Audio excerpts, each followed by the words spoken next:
రాజ్యం వీరభోజ్యం అని ఆస్వాదించడం అమెరికాకి తెలుసు. ఎందుకంటే ప్రపంచంలో అతిపెద్ద ఆదాయ వనరు, అతిపెద్దదైనటువంటి ఉపాధి కేంద్రం, అద్భుతమైనటువంటి భవన సౌందర్యం, విపరీతమైనటువంటి వైశాల్యం కలిగినటువంటి ప్రాంతం కావడం దానికి ఒక పెద్ద ఫెచ్చింగ్. ఆ పాయింట్స్ని క్యాష్ చేసుకుంటూ మిగతా వాటిని జాగ్రత్తగా నియంత్రిస్తూ వస్తుంది.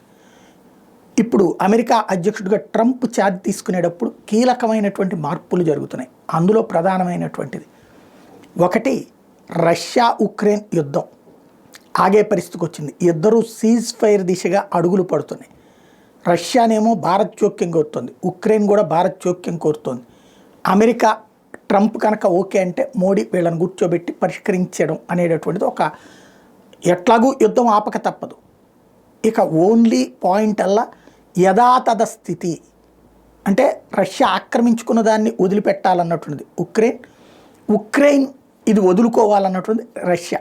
ఈ రెండిటి మధ్యన మాత్రమే ఇది ఉంది, డిస్పారిటీస్ ఉంది. ఉక్రెయిన్ వెనక్కి తగ్గడానికే సిద్ధపడుతోంది. ఇంకొక వైపున ఇజ్రాయిల్తో హమాస్ వార్, ఇద్దరు కాల్పుల విరమణ దిశగా అడుగులు పడుతున్నాయి. ఈ రెండిటికి తోడుగా అంతర్జాతీయంగా కీలక పరిణామం, శరణార్థులుగా అమెరికాకు పోయే వాళ్ళని కంట్రోల్ చేసే ప్రక్రియ ప్రారంభమవుతుంది. వెళ్ళడానికి జంకుతున్నారు. ఇప్పుడు మొన్నటిదాకా దర్జాగా వెళ్ళొచ్చు అనుకునేవాడు ఇప్పుడు జంకుతున్నాడు. భయం ప్రారంభమైంది. ఇక రాబోయేటటువంటి రోజుల్లో ఇంకా ఏ పరిణామాలు మారుతాయి అంటే గోడలు కట్టడం అన్నటువంటి రూటుగా కూడా అడుగులు పడబోతున్నాయి.